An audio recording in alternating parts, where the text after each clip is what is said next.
মেঘলা মেঘলা দিন, কি সুন্দর ফুরফুরে বাতাস। কখন যেন এই বাতাসের সাথে আমিও উড়ে যাব। এমন আবহাওয়া থাকলে মনটা সত্যিই ভালো হয়ে যায়, মনে আর কোনো দুঃখ কষ্ট থাকে না। এখন তো আবার বৃষ্টি শুরু হয়ে গেল দেখছি। যাই, আগে গাছের মাঝখানে ডালটায় গিয়ে বসি, তাহলে আর ভিজবো না। কি সুন্দর বৃষ্টি, কিন্তু এই বৃষ্টির সময় একটু খিচুড়ি না হলে কি আর চলে?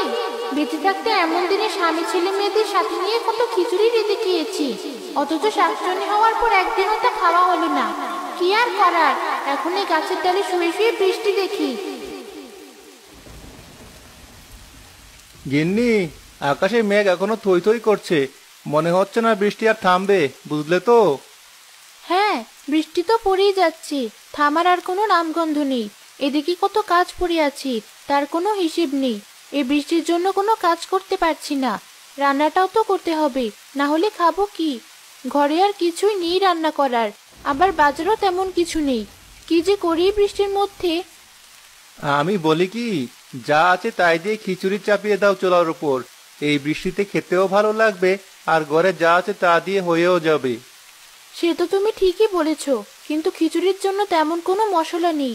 মশলা ছাড়া খিচুড়ি তুমি খেতে পারবে? খুব পারবো, ও নিয়ে তোমায় ভাবতে হবে না। তুমি রান্না শুরু করো দেখি।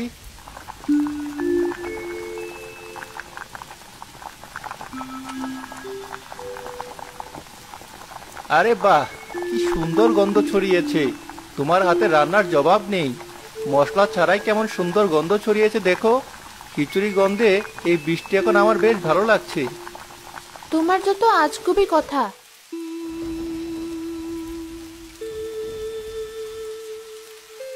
আরে, খিচুড়ির গন্ধ বেশি আসছে না? মনে হচ্ছে ওই বাড়ি থেকেই আসছে। কি দারুণ গন্ধ! ওই বাড়িতেই যাই। মনটা এমনিতেই খিচুড়ি খিচুড়ি করছিল, তার মধ্যে আবার এমন গন্ধ নাকে এলে কি আর খিচুড়ি না খেয়ে থাকা যায়?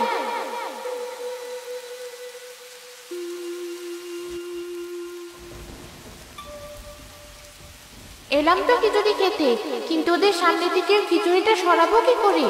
আর আমাকে দেখে ফেললেও তো সর্বনাশ হয়ে যাবে।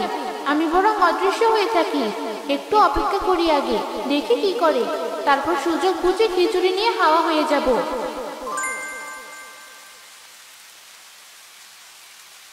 রান্না হয়ে গেছি, এই বৃষ্টিতে আর কলপারে যেতে হবে না। বৃষ্টির পানি দিয়ে হাত মুখ ধুয়ে নিয়ে চলো, তারপর দুজন খাবো একসাথে। সেই ভালো, এসো তাহলে। এই তো, খিচুড়ির কাছে এখন কেউ নেই, ওরা দুজনে গেছে হাত ধুতে। এই সুযোগ, আমি আমারটুকু খিচুড়ি নিয়ে কেটে পড়ি।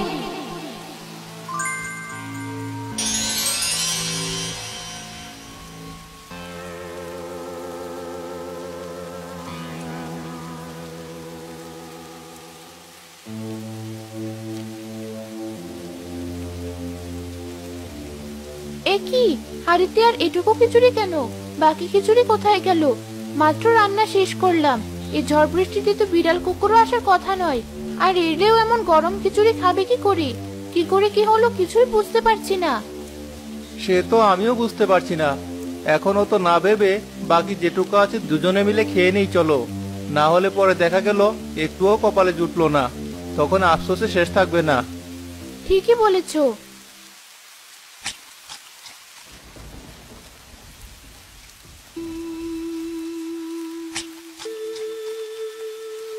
বৃষ্টির সময় গাছের ডালে বসে এমন গরম গরম খিচুড়ি খাওয়ার মজাই আলাদা।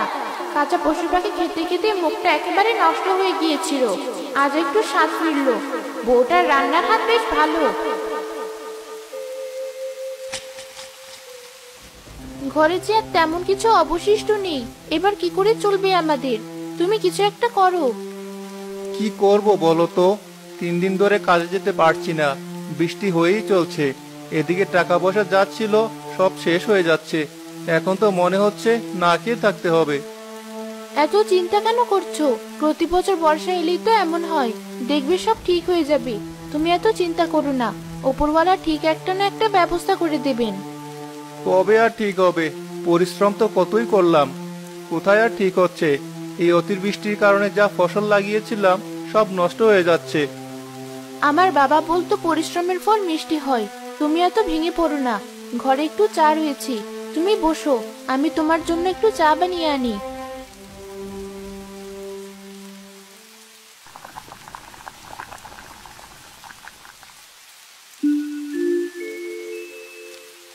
এই নাও চা।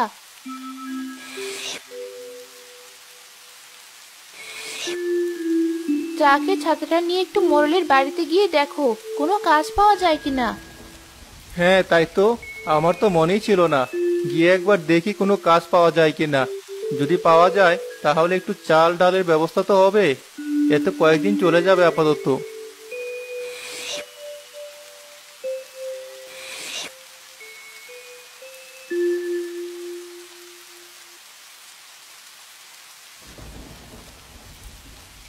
আরে ফেলু যে, তাই এই ঝড় বাদলের মধ্যে আমার কাছে কি? এমনিতে তো টিকিটিও দেখা যায় না, আর এখন এমন বৃষ্টির মধ্যে এসেছিস যে?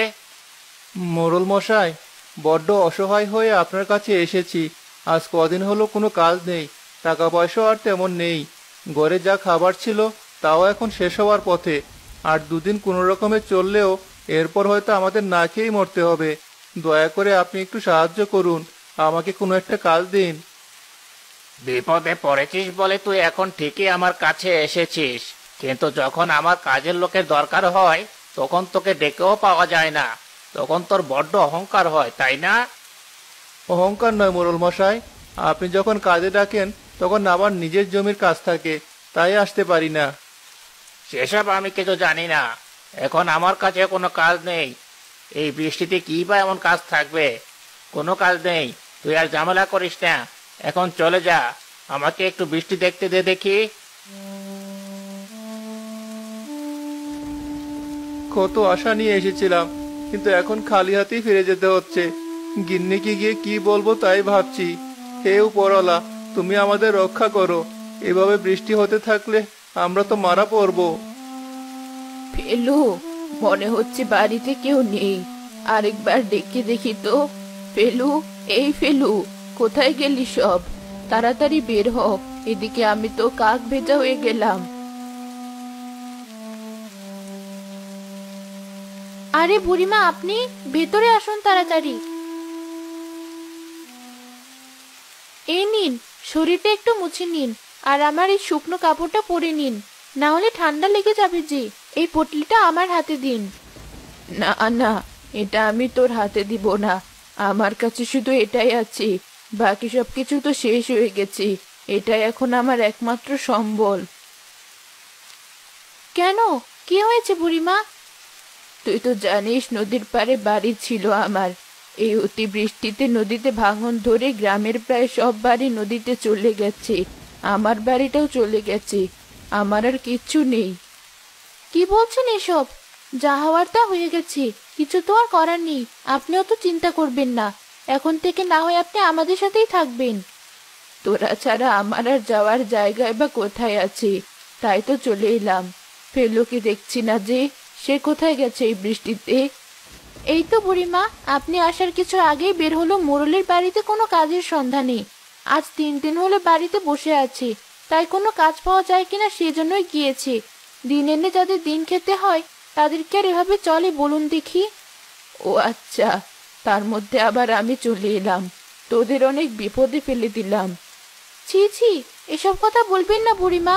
একসময় আপনি আমাদের অনেক উপকার করেছেন, তা তো আর আমরা ভুলতে পারি না।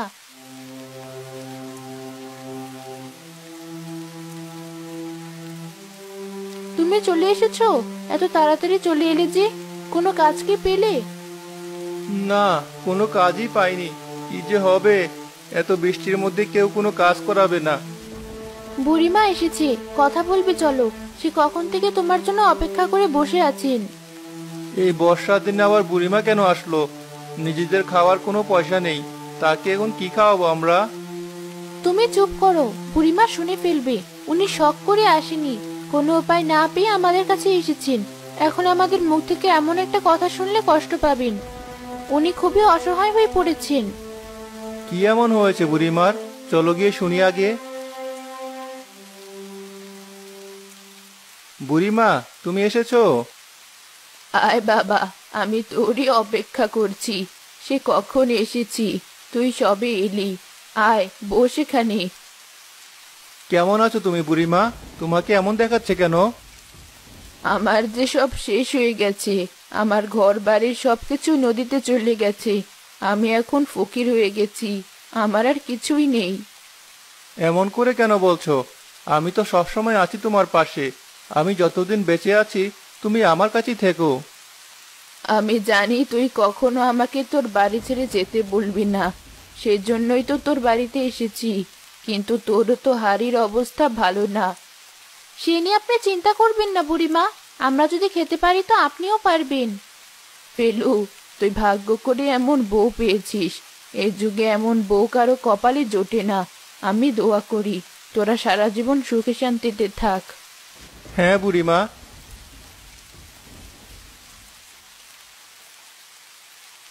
বৌমা, রাত যে অনেক হলো, আমাকে কিছু খেতে দে। কাল থেকে আমি কিচ্ছু খাইনি। আবার বৃষ্টিতে এতটা পথ হেঁটে আসতে আসতে বড্ড খিদে লেগে গেছে। বলতে লজ্জা করছি, কিন্তু আমি যে আর সহ্য করতে পারছি না। লজ্জা করবে কেন? এটা তো আপনারও বাড়ি। আসলে বুড়িমা, ঘরে তেমন কিছু নেই।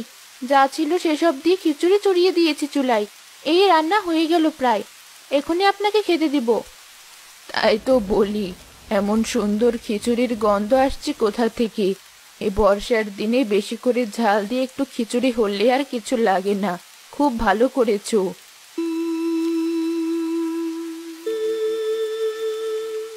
বাহ, আমার সে খিচুড়ির গন্ধ। মনে হচ্ছে আমার রান্না করেছে। যাই তাড়াতাড়ি ওই ঘরে গিয়ে দেখি।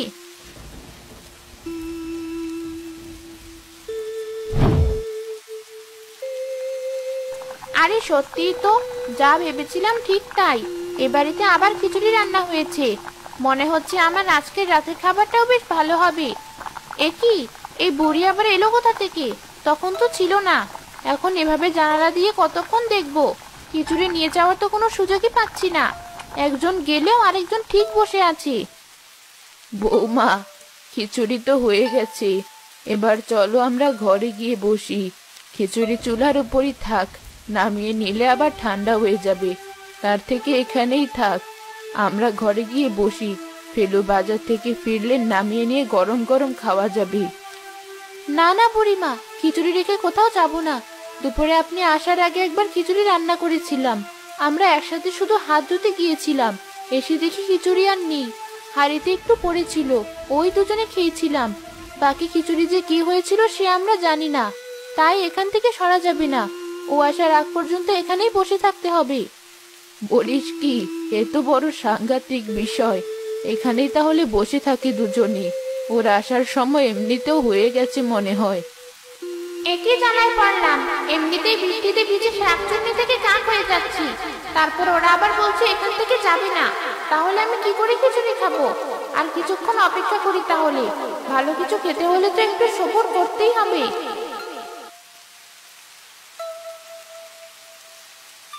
না না, আর সবুর করা যাচ্ছে না। একে তো ভিজে কাক হচ্ছে, তার উপরে খিচুড়ির গন্ধে পাগল হয়ে যাচ্ছি। এদিকে এরা বসে বসে গল্প করছে। মনে হচ্ছে না আমাকে কোনো সুযোগ দিবে। পেয়েছি বুদ্ধি, আমি অদৃশ্য হয়ে ওদের সামনে দিয়ে খিচুড়ি নিয়ে আসবো।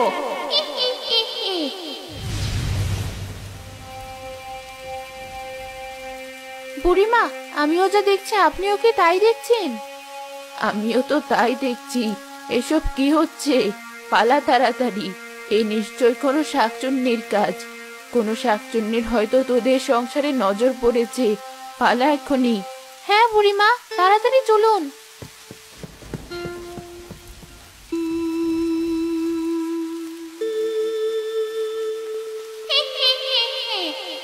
যাক, ভয় দেখিয়ে হলেও পুরো হাড়ি ধরে নিয়ে এসেছি।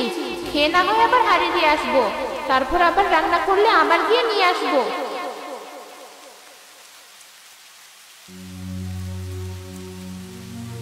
এ কি, তোমরা ভয়ে এমন কাঁপছো কেন?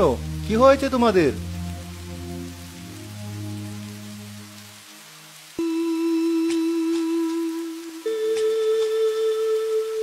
খাওয়াটা হয়ে গেল। বেশ একটা খাওয়া হয়েছে আজ। যাই, এই হাড়িটা এবার দিয়ে আসি।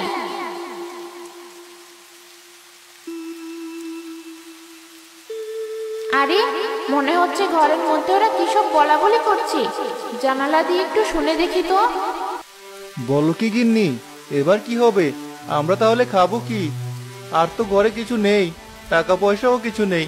আমরা দুজন না হয় কোনো রকম চালিয়ে নেব পানি খেয়ে, কিন্তু বুড়িমা বয়স্ক মানুষ, ওনার কি হবে? আমিও তো সেটাই ভাবছি। এত ভাবিস না, এই পুটলিটা ধর, এটাই আমার শেষ সম্বল। তাই তখন তোকে এটা আমি ধরতেই দেইনি। এতে কিছু জমানো মোহর আছে, তুই এগুলো দিয়ে এখন চালিয়ে নে। তা হয় না বুড়িমা, তোমার এই শেষ সম্বল আমি এভাবে নিতে পারি না। তুমি এটা রাখো, আমি কিছু একটা ঠিক ব্যবস্থা করে নেব। আহারে, ওদের কত কষ্ট।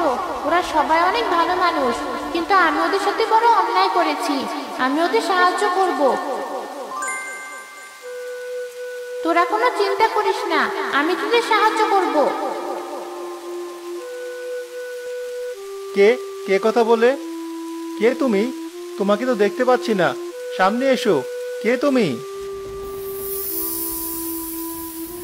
এই যে, আমি শাকচুন্নি। আমাকে দেখে ভয় পাস না, আমি তোদের কোনো ক্ষতি করব না। তোদের খিচুড়ি আমি খেয়েছি, কিন্তু এখন বুঝতে পারছি আমি ভুল করেছি। আর তোরা অনেক ভালো মানুষ, তাই আমি তোদের সাহায্য করব। এই নে, এই জাদুর কড়া। এখান থেকে যত ইচ্ছে সোনার মোহর নিবি, এটা কখনো খালি হবে না। তবে আমার একটা শর্ত আছে। কি শর্ত? আমাকে প্রতিদিন খিচুড়ি রান্না করে খাওয়াতে হবে। তোর হাতের খিচুড়ি খেলে মনে হয় অমৃত খাচ্ছি। ঠিক আছে শাকচুন্নি, তাই হবে। এরপর ফেলু অনেক বড়লোক হয়ে যায়। তাদের তিনজনের কোনো দুঃখ থাকে না। আর শাকচুন্নিও প্রতিদিন মজা করে ফেলুর বউয়ের হাতের খিচুড়ি খায়।